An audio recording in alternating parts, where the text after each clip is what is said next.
Astronomers are observing the sky at ESO's Paranal Observatory in the Chilean Atacama Desert. In the course of the night, the telescopes on the mountain will collect around 125 gigabytes of data, enough to fill more than 25 DVDs. Until now, sending this huge amount of data back to ESO headquarters in Garching, Germany every day was a massive technical challenge. But a new fast link promises to make these difficulties a thing of the past.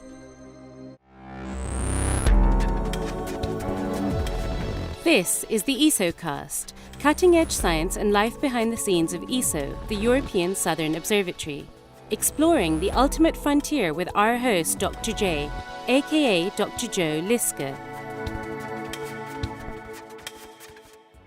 Hello and welcome to another episode of the ESOcast.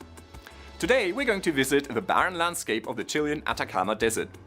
Here, an international consortium that includes ESO has recently finished installing a new high-speed data cable.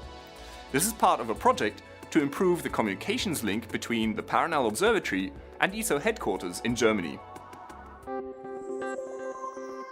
The project is called Enabling Virtual Access to Latin American Southern Observatories, or EVALSO for short.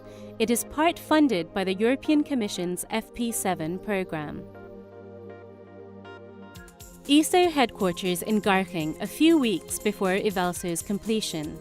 This site is 5 time zones and 11,500 kilometers away from Paranal. The night might be over for the astronomers in Chile, but work is in full swing here, with powerful servers downloading and archiving the new observations from the VLT.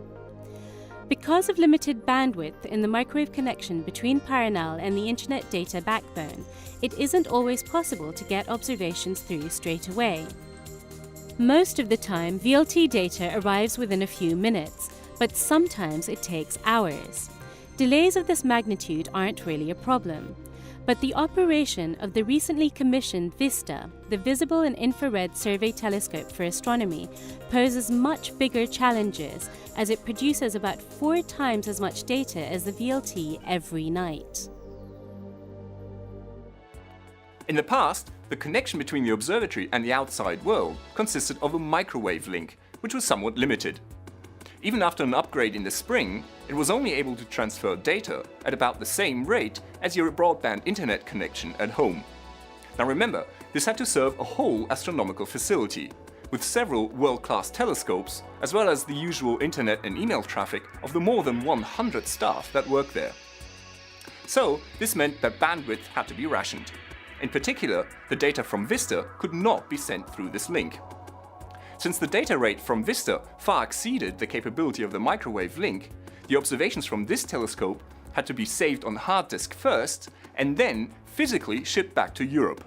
A simple but somewhat impractical solution for a state-of-the-art observatory.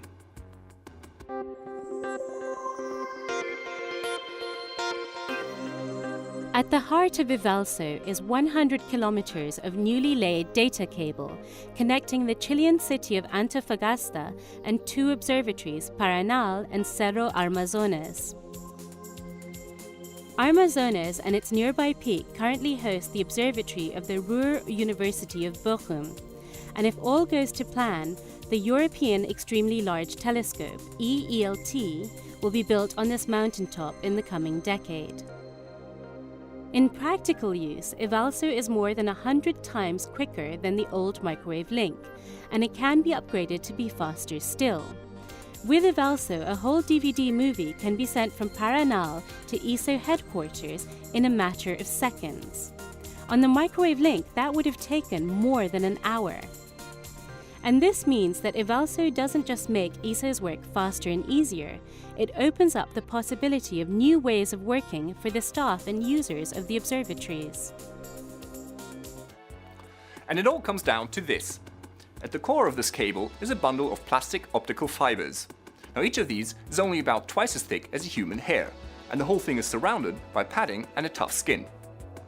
Now digital information is encoded as a series of extremely short flashes of light. These are sent down the fiber and decoded at the other end. It's the same tried and tested technology that underpins international phone and internet connections, and it allows tremendous amounts of data to be transferred very rapidly. So, although it's just an ordinary cable, it has the potential to trigger big changes at Paranal. Evalso will mean smoother and quicker operations for the VLT and a change of pace for the Vista telescope. Staff in Europe will now be able to work remotely with their colleagues in Chile without having to make the long journey to Paranal, because video conferencing will be easier and smoother. In the case of sudden events like gamma ray bursts, which can only be observed for a few hours, this means that experts far away could be able to participate fully in the action, almost as if they were there. This is crucial since there isn't enough time to travel to the observatory before the gamma ray burst fades away. For Vista, the changes will be more fundamental. Soon, the data from this telescope will be sent back to Europe immediately for analysis. So instead of a long wait of up to 10 days while the hard disks are shipped to Germany, staff at ESO headquarters will have virtually instant access. With the work completed and the testing over, Evalso is now coming into service. As a result, this remote mountaintop in Chile doesn't feel quite as remote anymore. This is Dr. J, signing off for the ESOcast. Join me again next time for another cosmic adventure.